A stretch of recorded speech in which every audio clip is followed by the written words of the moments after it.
बिस्मिल्लाहिर्रहमानिर्रहीम, अस्सलाम वालेकुम। पाकिस्तान के ऊपर या पाकिस्तान के मसाइल के ऊपर बराह रास्त जो होते हैं और हम गुफ्तगू करते हैं, रोज़ाना आपस में बातचीत करते हैं। लेकिन इस वक्त दुनिया में बहुत बड़ी बड़ी तब्दीलियाँ जो हैं वो रूनुमा होने जा रही हैं, ख़ुसूसन जब से ट्रंप साहब ने वाइट हाउस का चार्ज संभाला है, वो इलेक्शन जीत के आए हैं। तो हम बस एक ख़ास फ्रेम ऑफ माइंड के साथ एक ख़ास रेफरेंस से देख रहे थे, और वो था पाकिस्तान की इंटरनल पॉलिटिक्स के ऊपर।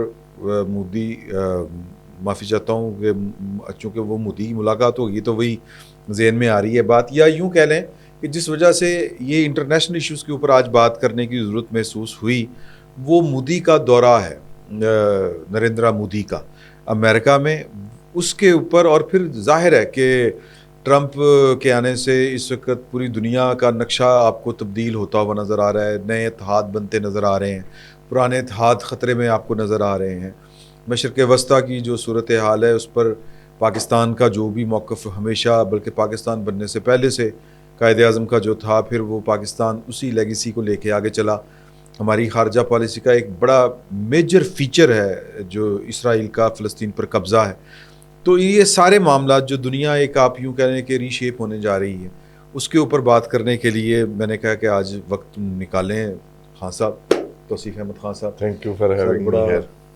शुक्रिया। वैसे तो हम अकेले आपके मुशाहिदात और तज्ज़ियात से मुस्तफ़ीद होते रहते हैं। मैंने कहा कि वो हमारे जो टेलिंग्स के दोस्त हैं उन तक भी आपका बहुत शुक्रिया, आपके दोस्तों का भी शुक्रिया। सर जी, ये दौरा जो मोदी साहब का हुआ है, पहले तो एक बड़ा जेनेरिक सा क्वेश्चन है कि आपको ये दौरा कैसा लग रहा है? कामयाब है? इसके कुछ शेड्स भी होंगे, और जो शेड्स होते हैं वो कुछ नाकामी के होते हैं, कुछ कामयाबी के होते हैं। मजमूई तौर पर आप इस दौरे को किस तरह से लेते हैं? अच्छा, मैं इस दौरे को ना मोदी के पिछले दौरे से या डोनाल्ड ट्रंप की पिछली दौरे सदारत से कंपेयर करता हूँ। ओके। उसमें जो है ना, मोदी प्रिटेंड कर रहे थे कि ही इज़ कॉन्फिडेंट। ओके, ठीक है, वो जैसे इलॉन मस्क का बेटा नहीं उसके कंधों पे चढ़ा हुआ था, हाँ। इस तरह मोदी पिछले जो अपने दौरे में ना उसके ट्रंप के कंधों पे चढ़ने की कोशिश कर रहे हैं, और वो जो जिस तरह की जप्टी डालने की कोशिश की, और हाँ, वो एक जाली सा काम हाँ, वो लगता। जाली सा काम लगा, और वो उस तरह कॉन्फिडेंट नहीं है।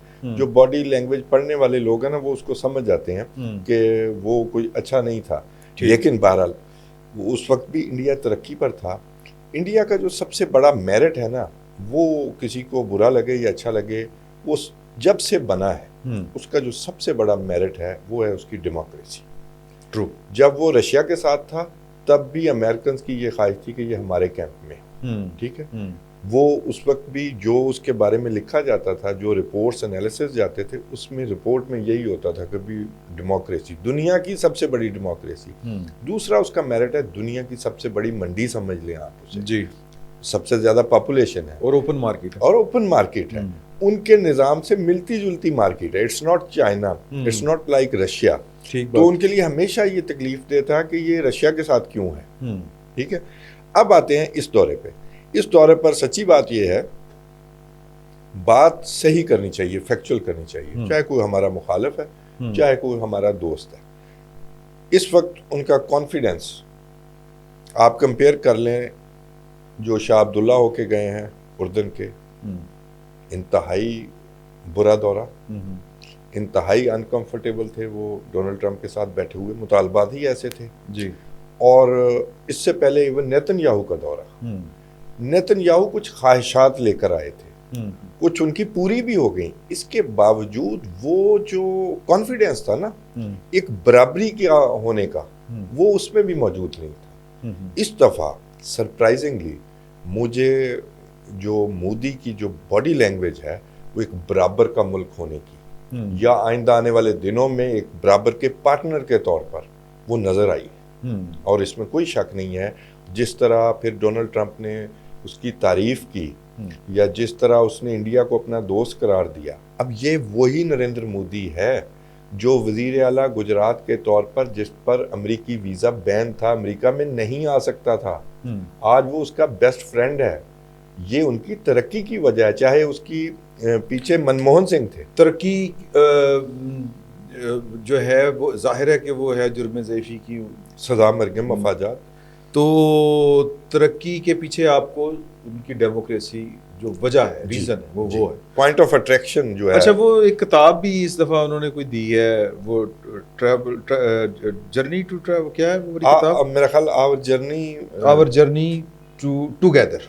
जी, ये तो छोटे मोटे होते हैं, जेस्चर्स होते हैं ना। जिस तरह उन्होंने कहा कि जी बेस्ट प्राइम मिनिस्टर, हाँ जी, बेस्ट प्राइम मिनिस्टर, ठीक है, वो इनफैक्ट आपने इंगेज करना है दोनों मुल्कों ने एक दूसरे को, तो वो इस तरह के जेस्चर्स होते हैं। सफारती मैंने वही कहा ना कि जो बराबर वाला एक पार्टनर वाला जो रिलेशनशिप है ना, वो इंडिया का बढ़ते हुए नजर आता है। अब वो नहीं है कि भी आप साथ। अच्छा, इससे पहले खान साहब मैं ये वाली बात लेके जाऊं, हमें तो अपने दुख नहीं ना भूलते। हमें पूरी ज़िंदगी बताया गया दो बातें कि जी कि आपका दुश्मन नंबर 1 इंडिया है, वो पाकिस्तान को बेसिकली वो देखना नहीं चाहता, वो हमारी आज़ादी खा जाएगा, कब्ज़ा कर लेगा हमारा, और हमारा मुकाबला ना चाहते हुए भी जो था वो इंडिया के साथ था, नेचुरली वो बनता था। तो हमें तो इंडिया का चूरन बेचा गया ना पिछले 75 साल। जी बिल्कुल। तो हम मेरा ख्याल है रह गए, को मुकाबला ही कोई नहीं अब तो। उस इंडिया सेंट्रिक होने की वजह से हम इन वेस्ट की या अमेरिका की क्लाइंट स्टेट बन गए। हमें यूज़ किया गया, हमें डंप किया गया, ठीक है।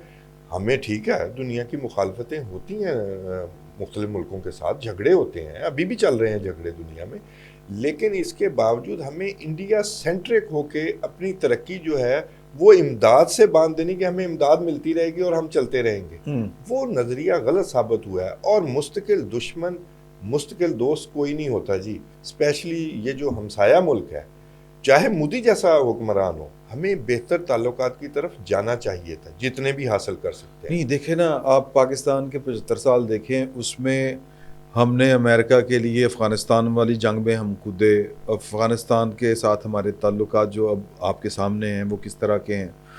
फिर हमने एक और जंग लड़ी अमेरिका के कहने के ऊपर, वो दहशतगर्दी के ख़िलाफ़, उन्हीं तालिबान के ख़िलाफ़ लड़ी। अच्छा, नतीजा ये निकलना चाहिए था कि वो टाइज़ गहरी होनी चाहिए थी, वो ज़्यादा मजबूत होनी चाहिए थी। नतीजा ये निकला है कि हम जो है वो अब कहीं पे भी नहीं है, और इंडिया जो है वो हर जगह के ऊपर है। नहीं, एक तो आप ये समझ लें कि आप ये ना समझें कि आप कहीं भी नहीं। ओके। मैंने एक टर्म यूज किया, क्लाइंट स्टेट। हमने खुद अपने आप को क्लाइंट स्टेट के तौर पर पेश किया। ओके। और ये सिर्फ अफगान जिहाद जो सो कॉल्ड है उस वक्त नहीं है, हमने अयूब के दौर में क्लाइंट स्टेट के तौर पर पेश नहीं किया। हमने कहा सीटो सेंटो पैसे दें जी, ठीक है, तो यहाँ पर हम उनके जासूसी तैयारे भी उड़ाते रहे। ये गलतियां हमारी हैं, ठीक है। अच्छा, फिर उस वक्त हम इस्तेमाल हो गए, हम बच्चे तो नहीं हैं, हम भी तो पूरा एक 25 करोड़ का मुल्क है, मजाक तो नहीं है। वो जो आपकी अशराफिया थी, उन्होंने अपने स्टेक्स कुछ और तरह अमेरिका के साथ मुंसलिक कर लिए, और हमें आपको चूरन बेचा जाता रहा। वो इंडिया जाती फवायद हासिल हुए नहीं जी। डॉलर आप क्यों हम छुपाते हैं, डॉलर लिए, डॉलर बेस आप तो वो कहते हैं ना, आप अमेरिकन से बात करें, आप मुफ्त तो नहीं लड़े ना, वो यही कहते हैं जी दोस्ती का दी, तुसी पैसे लेके करते रहो काम। तो अब दोस्ती, अच्छा एक बात और, मुल्कों में दोस्ती कोई नहीं होती, ठीक बात है, बाहमी मफादात हैं, जहां वो मिल जाते हैं वहां आप अपना कोऑपरेशन शुरू कर देते हैं। आप ये भी तो देखें ना, आज से कुछ साल पहले आपके बारे में प्रिडिक्ट किया जा रहा था कि आप G20 में शुमार होंगे। बताएं ना वो मुजरम कौन है कि आप G20 से गिरकर यहाँ तक पहुंच गए। बाजवा साहब कई होंगे कई हैं, हाँ। एक बंदा नहीं होता जी, हाँ, ठीक। पूरी एक कॉन्स्पिरेसी होती है, कई लोग होंगे, तो कैसे पहुंच गए। आज आप भी इंडिया के साथ के होते, बिल्कुल हम आगे थे इंडिया से। क्या आपका क्या ख्याल है, नवाज शरीफ का जो इंडिया के साथ ताल्लुकात ठीक करने का एजेंडा था, उसमें तो खैर बाजवा साहब का भी यही था, बाद में नवाज शरीफ को इंडियन एजेंट बनाने के बाद फिर यही था। मेरा ख्याल है राहील शरीफ साहब थे ना, जब वो मोदी आए थे अफगानिस्तान से अचानक। जी, देखें उसमें इंडियन एजेंट करार दे दिया गया नवाज शरीफ को। हालांकि ये जो सरबराहान होते हैं, इनका आना जाना अचानक नहीं होता, ये इसी तरह जो होता है ना, कभी वो क्या कहते हैं, आप उसको बर्फ पिघलती है। इसी तरह हुआ करता है। एक दफा नवाज शरीफ की कोशिश को नाकाम बनाया परवेज मुशर्रफ ने, ठीक है, नहीं समझ आई ना, जब खुद आया तो फिर पता चला, फिर खुद ठीक करने आगरा चला, समिट करने चले गए, आगरा समिट सारा कुछ किया, लेकिन वो बात बन नहीं सकी, बदइत्मादी की फजा थी। एक दफा उन्होंने कोशिश कर ली थी। फिर ये जो सारे मामले हैं ना, आपने अगर तरक्की करनी है, देखिए इंडिया आपका हमसाया बुरा होगा, लेकिन आप बॉर्डर तो नहीं बदल सकते, हमसाया बदल सकते हैं आप आपने अफगानिस्तान बदल लिया, हमने अफगानिस्तान पे इतनी इन्वेस्टमेंट की, इन्वेस्टमेंट ही है ना कि उनका साथ दिया, ठीक है। अच्छा, पूरी तरह चले भी नहीं। आप ये भी देख लेना, मैं तो नहीं कहता, हम अमेरिका से पैसे लेते रहे कि जी वार ऑन टेरर, और ये सारे जो हैं जी ये टेररिस्ट हैं। फिर आप बीच में ये भी क्रेडिट लेते रहे कि ये फतह हमारी वजह से हासिल हुई है। फिर आप किसके साथ हैं? फिर हमारे साथ ये सलूक क्यों ना हो? आज वो हमें मार रहे हैं, अब वो हंस रहे हैं। हिलरी क्लिंटन ने क्या कहा था, अपनी बैकयार्ड में सांप पाल रहे हैं, एक दिन आपको काटेगा, काटा है ना फिर जी। तो फिर डबल पॉलिसियां जो हैं वो उसके नतीजे तो। अच्छा, ये जो दौरे पे आते हैं, मोदी का जो दौरा है, ये 35 F-35 मेरा ख्याल है कि कम अज़ कम भी अगर वो देगा तो कम अज़ कम, मेरे एक एक्सपर्ट से बात हो रही थी कि 2 स्क्वाड्रन से कम क्या देगा। राफेल उनके पास है, ये अमेरिका ने दे दिए, और अरबों रुपए का जो उनके साथ वायदा होगा, इसका इम्पेक्ट पाकिस्तान के ऊपर क्या आएगा? वैसे तो पाकिस्तान का आज दफ्तर खारजा है, उसके 2 हिस्से हैं स्टेटमेंट के, एक के जी गुमराह कुन प्रोपेगेंडा है, पठानकोट और बम्बई वाला, सॉरी मैं पुराना बम्बई कह देता हूँ, और दूसरा ये कि ये आपने जो मुआहदा किया, आपको तंग करने के लिए रोज उसका नाम बदलते रहते हैं। बिल्कुल। तो ये जो मुआहदा हुआ है, बाकी सवाल मैं आपसे आगे चल के करूँगा, इस पर आप क्या कहते हैं? अच्छा, मुंबई वाली बात तो हम बाद में करेंगे। हाँ डेफिनेटली। अच्छा, ये क्या खुशकिस्मती है, क्या वक्त आ गया इंडिया पे। अभी 4 दिन पहले मैंने भी वीलॉग किया था इस पे कि रशिया ने ऑफिशियली ये ऐलान किया एयर शो हो रहा है इंडिया में। अच्छा, इंडिया की एयरफोर्स का बड़ा बुरा हाल है। सही। जुमेरात वाले दिन, पिछली जुमेरात, उनका एक तैयारा मिराज 2000 वो गिरा है, ठीक है। वो उसको कहते हैं कि जी ये मौत का फरिश्ता है, ये तैयारा बन गया है। 1985 में ख़रीदे थे, और मुआहदा ऐसा था कि उसमें वो जो उसकी ओवर हालिंग थी या कुछ और चीज़ें थी, वो फ्रांसीसी कंपनी उसके साथ चल ही नहीं सकी, ठीक है। इसलिए वो तैयारे जो हैं उनको ओवर हालिंग के लिए इन्हें वही मिराज 2000 तैयारे कतर से ओवर हालिंग के लिए लेने पड़े, रिटायर्ड तैयारे, ताकि उसके पुर्जे उसमें लग सके। तो इंडिया के पास इस तरह के तैयारे मौजूद थे। अब आगे आते हैं, इंडिया के इस हालात को देखते हुए जब इंडिया अपने आप को चाइना के साथ कंपेयर करता है, जो कि 6th जनरेशन तैयारे भी लाने की जो है ना उसने नवीद दे दी है कि हमारे पास 6th जनरेशन भी तैयारे हैं, 5th जनरेशन तो है उनके पास, और फिर पाकिस्तान को भी वो उसने एड्रेस करना है। हमारे पास F-16 जो है वो स्टेट ऑफ द आर्ट है, लेकिन अब हमारे लिए ये आसानी थी, अदरवाइज वो भी पुराने हो गए कि हम उसके पुर्जे वगैरह चेंज करने का हमारा मामला है। बाद में हमें अमेरिका ने बकाया दिए भी नहीं। अच्छा, तो रशिया ने उन्हें अपना स्टेट ऑफ द आर्ट जो है Su-57 उसकी ऑफर की है कि जनाब ये हमारे पास बने पड़े हैं, ओके, ये 5th जनरेशन तैयारे हैं, ये आप हमसे ले लें, ये रेडीमेड है, हम आपको देने को तैयार हैं। अच्छा, अभी कुछ दिन पहले तक इसी एयर शो में F-35 जो तैयारे हैं वो अमेरिका ने कहा था इंडिया को कि हम भेज रहे हैं वो एयर शो के लिए, लेकिन क्योंकि वो अपने F-35 के लिए या B-52 के लिए बड़े टची हैं, उन्होंने वो नहीं भेजे। अच्छा, कि टेक्नोलॉजी हमारी जो है वो इधर उधर ना हो, ठीक है। अब उसने आउट ऑफ द बॉक्स जाके कहा है कि आप हमसे F-35 ले लें। अब ये आप देखें ना खुशकिस्मती, रशिया कह रहा है हमसे ले लें और हमारे पास बने पड़े हैं, और अमेरिका कह रहा है कि हमसे ले लें। ये एक वजह बाइंग पावर की भी हो सकती है। बाइंग पावर देखें जी, इतना बड़ी पावर बन गई है ना इंडिया, ठीक है ना, तो उसकी एक बाइंग पावर है ना, असले से पैसे बनाने हैं ना इन्होंने, बिल्कुल, ठीक है। उसमें हम आगे जाकर जब चीन की आप बात करते हैं ना, तो मैं आपको बताऊंगा कि वो क्या चाहते हैं डोनाल्ड ट्रंप। S-400 बैटरी जो एयर डिफेंस मिसाइल सिस्टम है उसने रशिया से लिया है, ठीक है।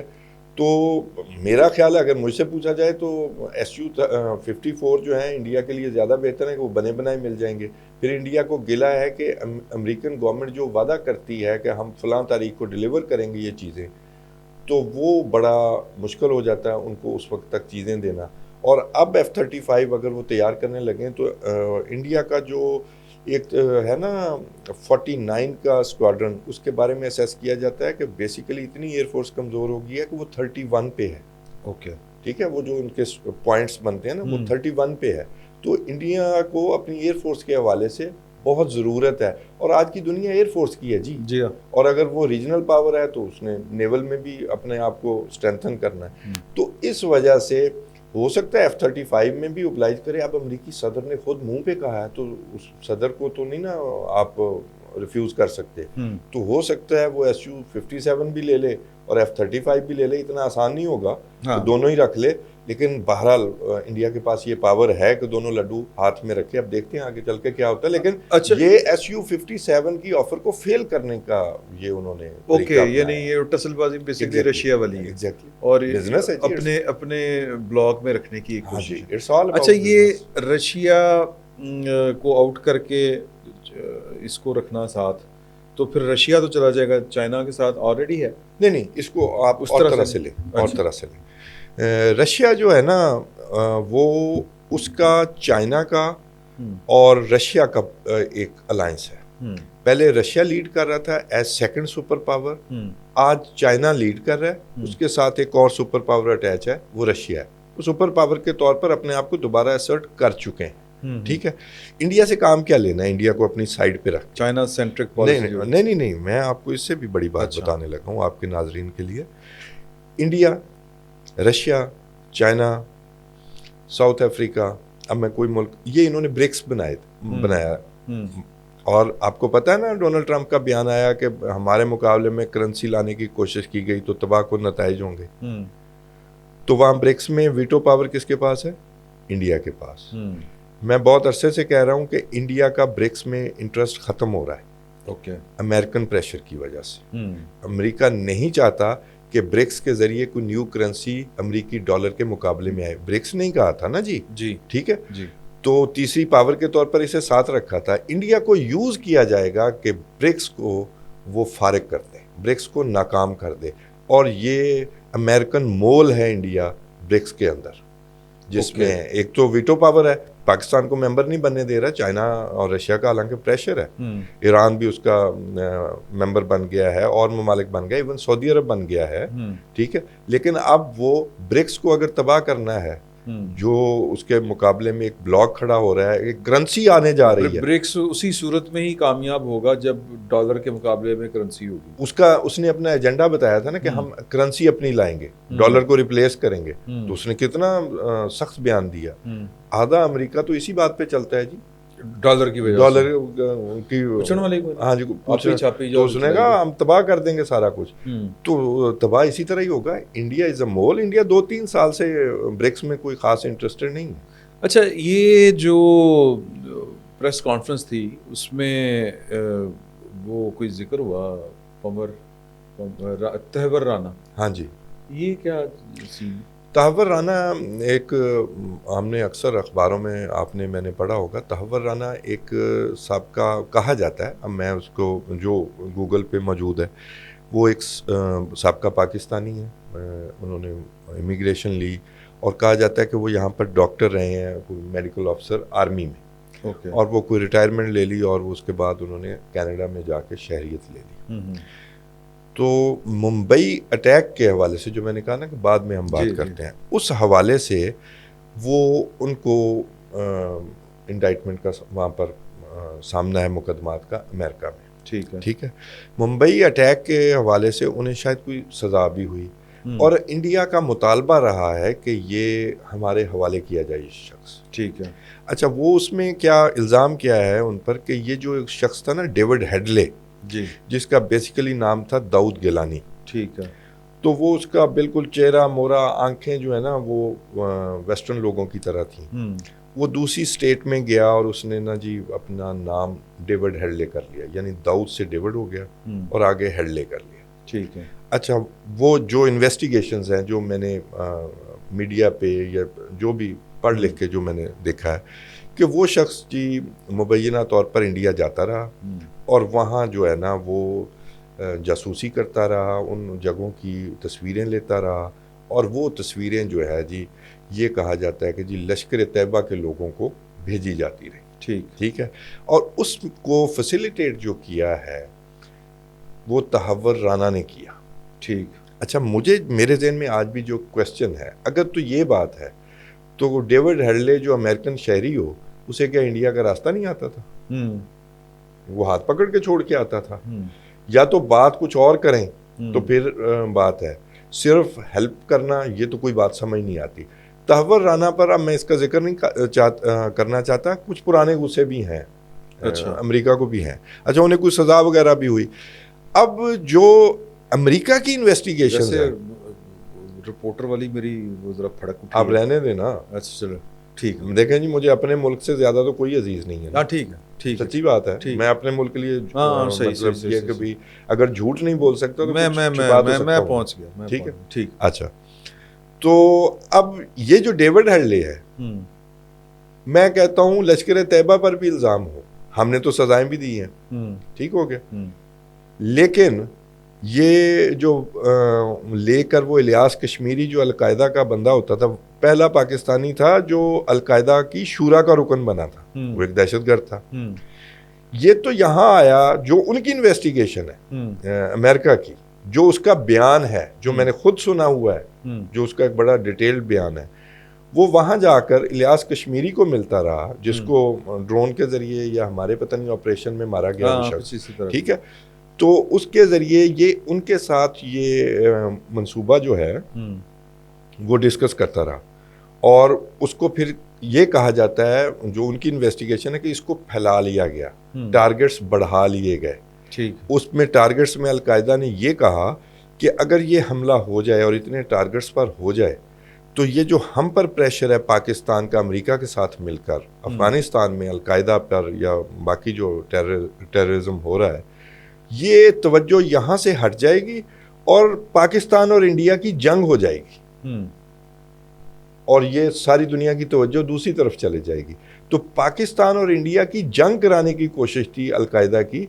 तो अब ये हमारे लिए तो ये रस्सी ज़रूर फिट करने की कोशिश की जाएगी। अगर वो वहाँ वापस जाएगा तो ये कहा जाएगा तो ये तो जी पाकिस्तान ने किया था और ये पाकिस्तानी जो है ओरिजिन का आदमी है, और ये सारा प्रोपेगेंडा हमें माफ़ तो नहीं किया जाएगा। और फिर मोदी जैसे बंदे को से आप ये एक्सपेक्टेशन तो नहीं कर सकते।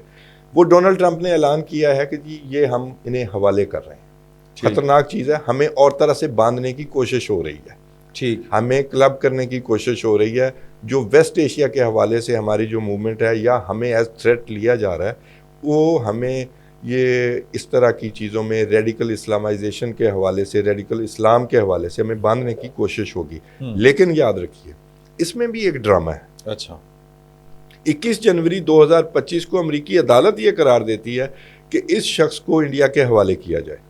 ओके, अब डोनाल्ड ट्रंप ने खामखा हीरो बनने के लिए, वो है ही स्क्रीन कैप्चर करने वाला आदमी है, वो यही है, उसने कहा जी ये हम दे रहे हैं। हालांकि अदालत 21 जनवरी 2025 को ये फैसला दे चुकी है, लेकिन वो फॉक्स न्यूज़, वो जो उसके इन्फ्लुएंसर्स हैं, वो कहेंगे देखा जी कितना ज़बरदस्त काम किया। अब इंडिया भी खुश हो गया, बिला वजह का एहसान भी चढ़ गया, और ये इस तरह का मामला जो है वो आगे चलेगा। मेरा ख्याल है इसके ज़रिए पाकिस्तान को जो है ना वो ख़राब करने की कोशिश की जाएगी। ये पाकिस्तान क्यों टारगेट है? पाकिस्तान क्यों टारगेट है? पाकिस्तान, वो बिलावल ने भी कहा था ना इमरान खान बहाना है, पाकिस्तान निशाना है। क्यों? मैं इमरान खान को भी नहीं डिस्कस करना चाहता। नहीं, मैं वैसे ये पैटी चीजें हैं। नहीं, मैंने तो कहा है कि निशाना पाकिस्तान। मैं आपको कह देता हूँ, ईरान बहाना है, पाकिस्तान निशाना है। अच्छा, जी हाँ। देखें, आज भी ईरान को कहा जाता है ना जी वो थ्रेट है इजराइल की सलामती के लिए, ठीक है। आपने अभी कुछ देर अरसा पहले सुना होगा कि पाकिस्तान के मिसाइल सिस्टम से ना अमेरिका को खतरा है। हाँ, वो उन्होंने पाकिस्तान ने लॉन्ग रेंज मिसाइल बनाए ही नहीं, इंटरकॉन्टिनेंटल, वो उनका है अग्नि, इंडिया वालों का 6000 किलोमीटर का। हमारे पास 2700 किलोमीटर से ऊपर है ही नहीं।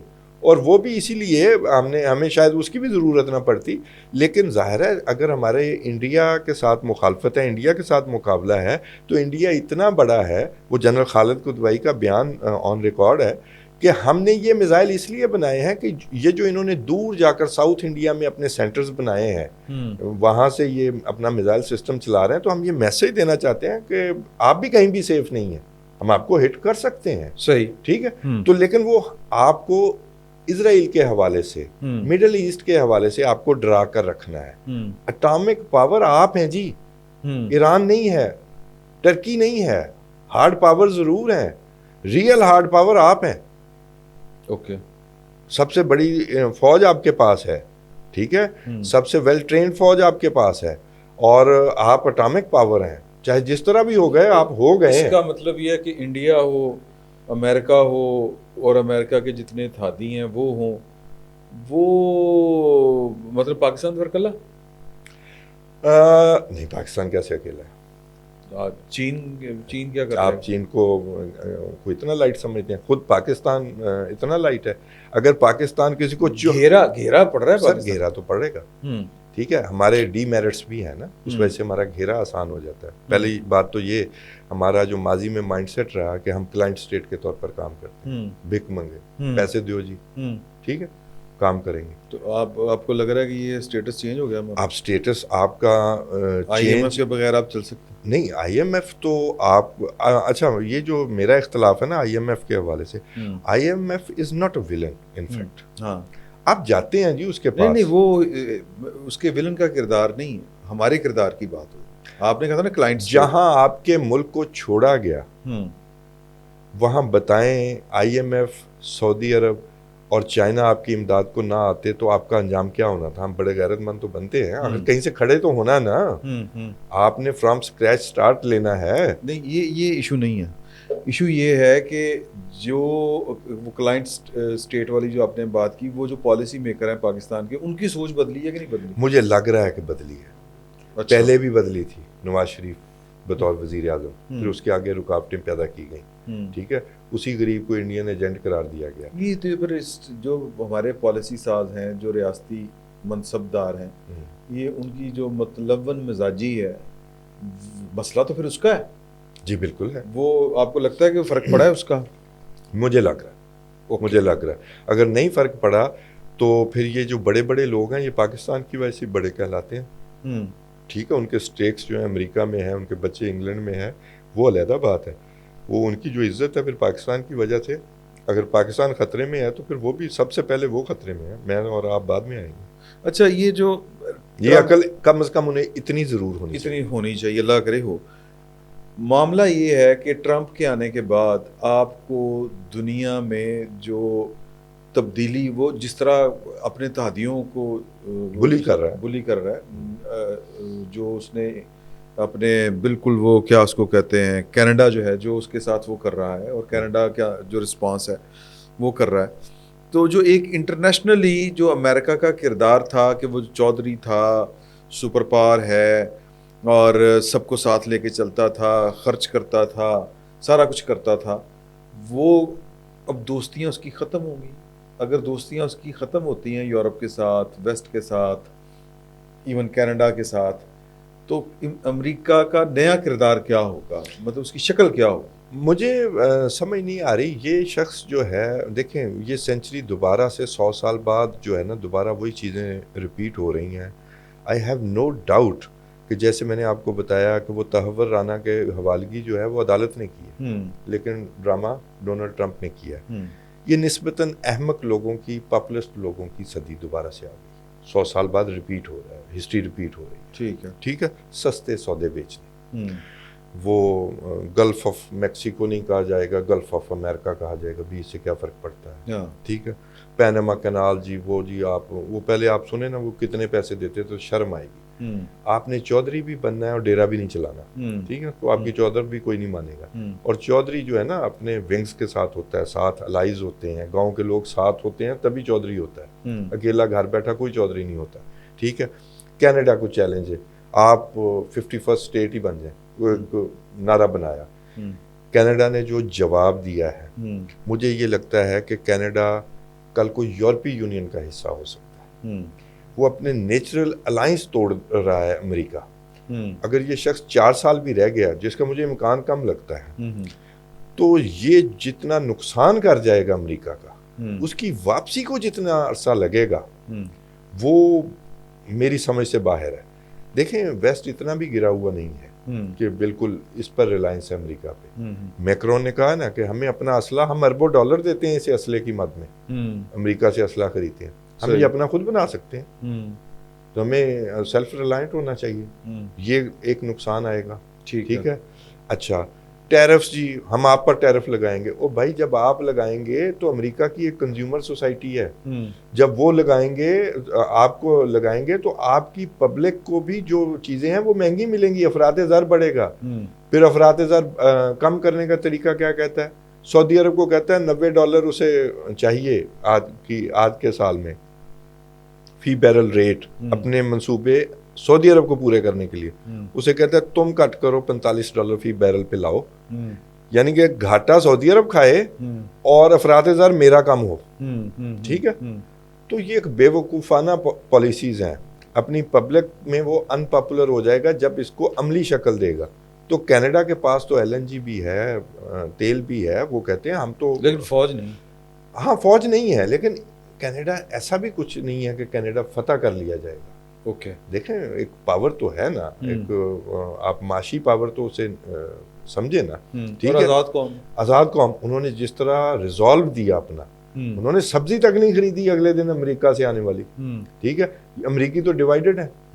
वो झूठ बोला उसने कि हमने कनाडा से $200 बिलियन का जो है ना लॉस लेते हैं। ठीक है। अब ये इंडिया के बारे में भी कहा, कनाडा जो है वो बहुत, वो जो उनके एग्रीमेंट्स हैं ये गैस के हवाले से, तेल के हवाले से, उनके एग्रीमेंट्स भी बड़े। अच्छा, एक तरफ वो इंडिया को त्यारे दे रहा है, अरबों डॉलर का मुआहदे कर रहा है तिजारत, लेकिन साथ में वो टैरिफ उसने कहा कि जी जितना लगाएंगे उतना लगेगा, टसल भी साथ। ये क्या? नहीं, ये टसल नहीं है। अच्छा, वो आया है इसी नारे पे कि जी we will make America great again, कुछ इस तरह का कोई नारा है। ठीक है। या वो एक नारा है ड्रिल बेबी ड्रिल, यानी कि हम अपनी ज़मीन खोदेंगे और तेल निकालेंगे। और उन्होंने कंपनीज ने जवाब दे दिया, उन्होंने कहा ये पागल हो, इसको कई साल लगेंगे और फिर सारा जो क्लाइमेट है वो हमारा सारा ख़राब होगा। अच्छा, ये वो कह रहे हैं, वो अपनी मसनूआत को बढ़ावा देना चाहता है कि आप यहाँ हम पे $1 टैरिफ हम आपसे ना लें, आप वहाँ 30-70% जो हैं वो हमारे ऊपर, हमारी गाड़ियों पर 70% लगाते हैं, तो ये नहीं होगा। ये तो मुझे उसकी बात पसंद आई है। ठीक है। वो अपनी इंडस्ट्री को फ़रोग देना चाहता है, कंपटीशन में लाना चाहता है, तो ठीक है ना, मुफ्त में क्यों इंडिया खाए। ठीक है। ठीक है। अगर आप इतनी बड़ी मंडी हैं, तो उसने कहा जी जितना आप लगाएंगे उतना हम लगाएंगे। वो मेरा नहीं ख्याल, मैं मोदी को उस वक्त देख रहा था कि वो उसने कोई बुरा मनाया हो। उन्होंने ये प्लान किया है कि हम इसका कोई टीम में बैठ के इसका जल्दी को हल निकाल लेंगे, तो वो टैरिफ्स कुछ कम हो जाएंगे, कुछ मिन्नत कर ली जाएगी, कुछ इंडिया को खुश करने के लिए भी कुछ रियायत हो जाएगी, कुछ टैरिफ लग जाएंगे, तो ठीक है। ये तो इस नारे पे वो आया है। ठीक हो गया। एक वो बांग्लादेश वाली भी बात हुई थी, सवाल हुआ था। एक वो वाला जो था खालिस्तान वाला, गालिबन वो भी बात। हाँ, खालिस्तान वाला, वो भी मैं बताता हूँ। वो प्लांटेड क्वेश्चन था, खालिस्तान वाला पहले कर लेते हैं। ठीक है। वो प्लांटेड क्वेश्चन थे, वो सारे इंडियन मीडिया वाले ने किए। एक शख्स पहले बोला, उसने कहा जी यहाँ पर लोग जो है ना इंडियन इमेज के खिलाफ काम कर रहे हैं, इंडियन नेशनल इंटरेस्ट के खिलाफ काम कर रहे हैं, तो अमेरिका उनके खिलाफ क्या कार्रवाई करेगा। भाई वो अमेरिकन है। अब ये भी कह सकता था डोनाल्ड ट्रंप के भी, आपके बंदे तो, आपकी एजेंसी तो यहाँ बंदा कत्ल करते पाई गई है, पकड़ी गई, यहाँ से भागे हैं, कनाडा में पकड़े गए हैं। ठीक है। उसने उसे कहा कि आपका एक्सेंट जो है ना, वो उसकी वजह से मुझे आपकी बात समझ नहीं आई। ओके। तो उसने फिर कहा कि अगले को कहा कि जी आप सवाल पूछ लें, सवाल ज़ाया हो गया। फिर वही शख्स ने किसी और खातून थी, वो रिपोर्टर, उससे सवाल करवाया। उसने कहा जी मैं उसके बिहाफ पर ये सवाल पूछ रही हूँ कि यहाँ खालिस्तान मूवमेंट वाले जो लोग हैं ना, वो जो इंडियन इंटरेस्ट है उसके खिलाफ काम कर रहे हैं, आप उसके बारे में क्या करेंगे। बिल्कुल एड्रेस नहीं किया उसने। अच्छा। बिल्कुल बात को टाल गया, कुछ भी नहीं, कोई उसने जवाब ऐसा नहीं दिया। तो उसके बाद बांग्लादेश वाला सवाल भी प्लांटेड था। ओके। अपने आप को ताकत दिलवाने के लिए कि बांग्लादेश के हवाले से डोनाल्ड ट्रंप के मुंह से निकलवाया जाए। बड़ा चालाक आदमी है, आपने देखा उसने खालिस्तान वाली बात पे बिल्कुल नहीं उनसे पूछा। तो बांग्लादेश के हवाले से एक तरह का मुझे लगा तंज भी किया कि भी आप बहुत अर्सा बांग्लादेश पे काम करते रहे और मैंने मोदी के हवाले किया, एक तरह का ये भी किया कभी मोदी के हवाले किया और वो देख लेंगे।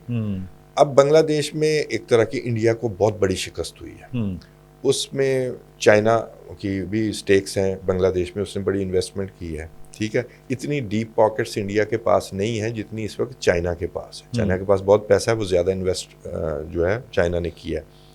लेकिन ये जो हम जज्बाती हैं ना बांग्लादेश के हवाले से, हमें भी नहीं होना। उनकी बड़ी वॉलेटाइल हिस्ट्री है। 3 साल बाद आप देखेंगे हसीना वाजिद भी इसी तरह घोड़े पर चढ़ के आ रही है।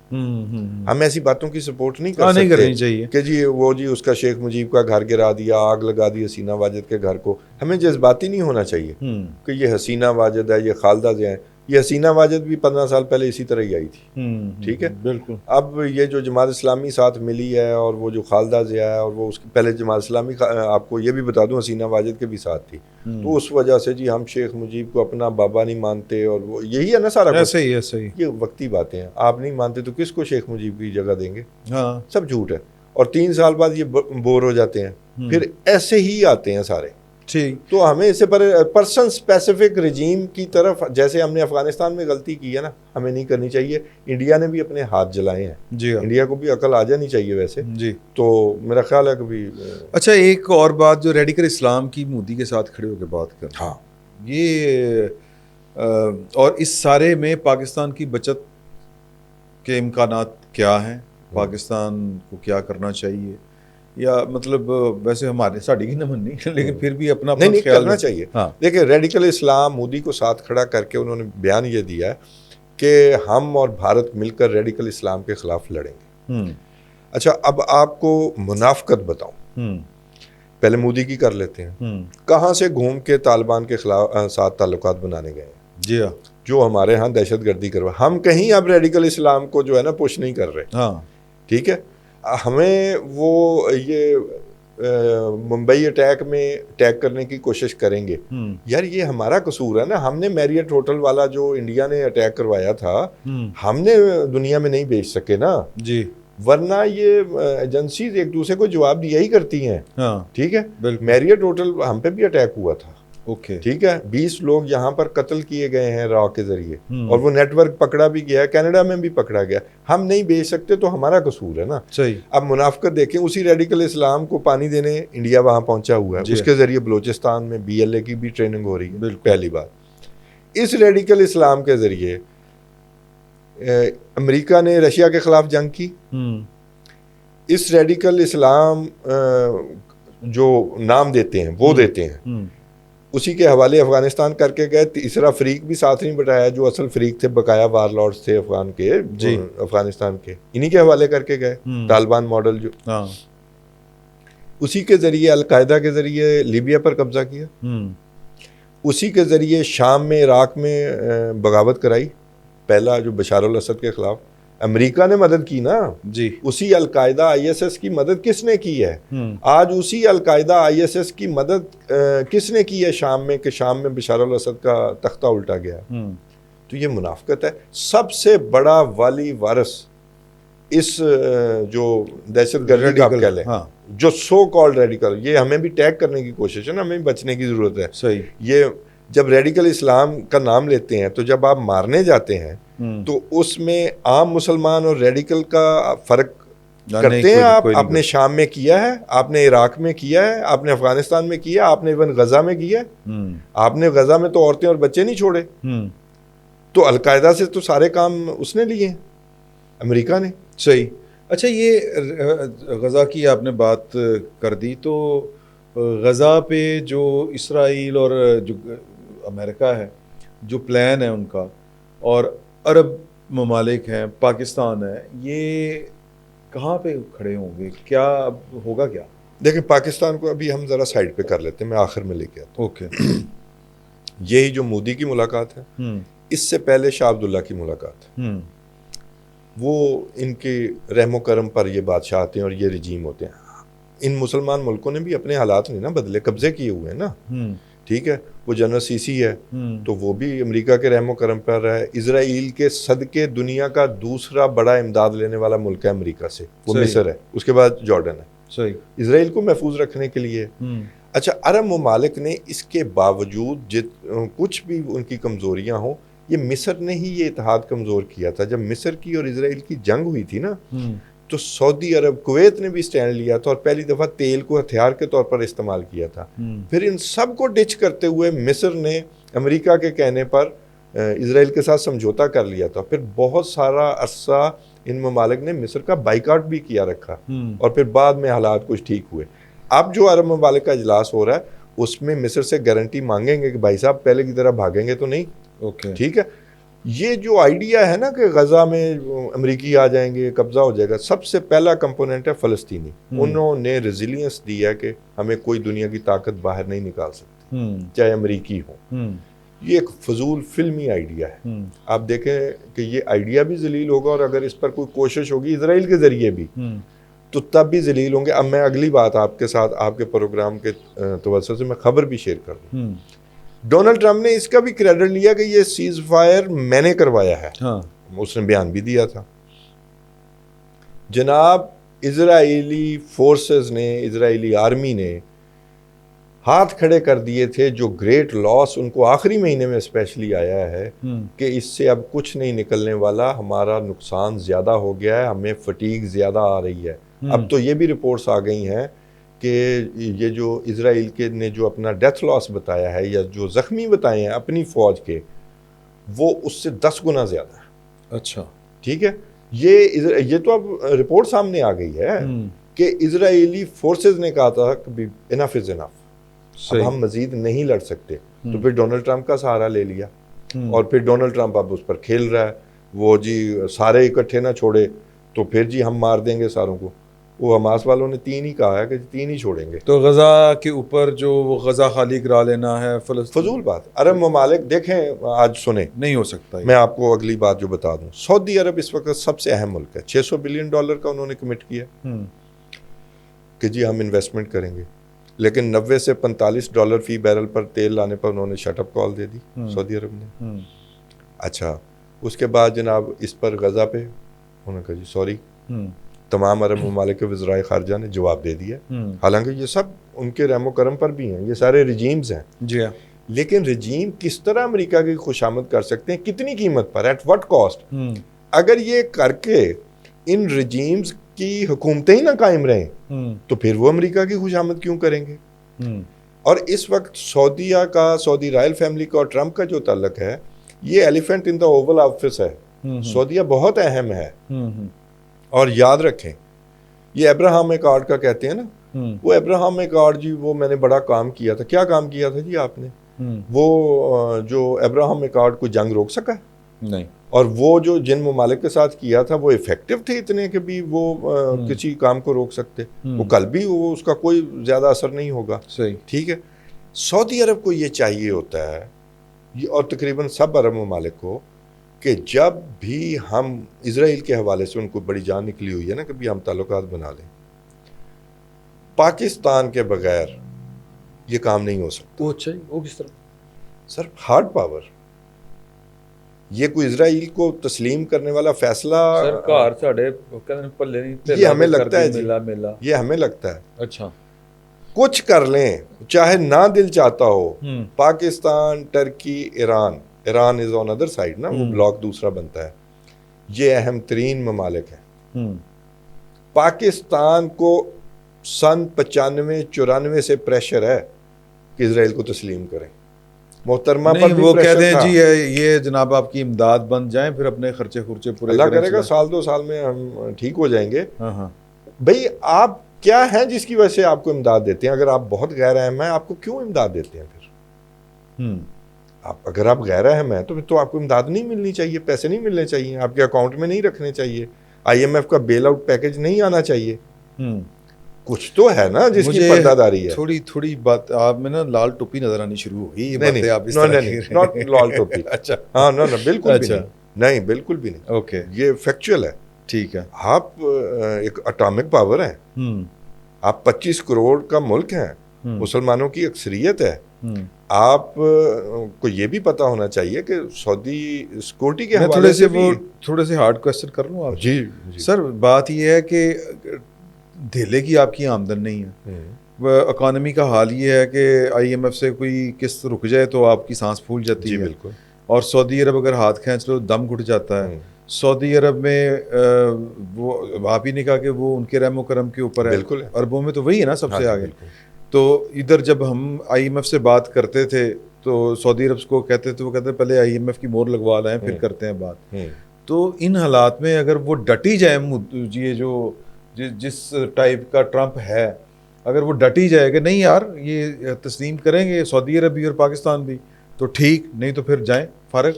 अच्छा जी, हम सपोज कर लेते हैं कि वो ट्रम्प डट जाए कि जी पाकिस्तान भी तस्लीम करे और सऊदी अरब भी। पहला तो सऊदी अरब के लिए नहीं मुमकिन, ओके, रिजीम ही उलट जाएगा। अच्छा, Arabs are very sensitive for Palestine, okay, उनके बाल बच्चे हैं जी, ठीक है। सऊदी अरब ये चाहता है कि जब भी मैं ये चाहूं तो मेरे साथ पाकिस्तान शामिल हो। आप उनकी सिक्योरिटी गारंटी भी हैं जी, ठीक है। आप यहाँ तस्लीम करके देख लें इजराइल को, यहाँ भी जो होगा उलट जाएगा। वो इसराइली अखबारात में जो मज़ामीन छपते रहे करके देख लेना। नहीं देखें, वो जिनके लिए पॉपुलर आदमी है इतना, और मुझे तो तब यहाँ पर फवाद साहब ने, इमरान खान के दौर में यहाँ कोई तैयारा आया था ना इजराइल का, हेरिड्स ने ही रिपोर्ट किया था ना, वो नेविगेशन जो होती है उसको मॉनिटर करके।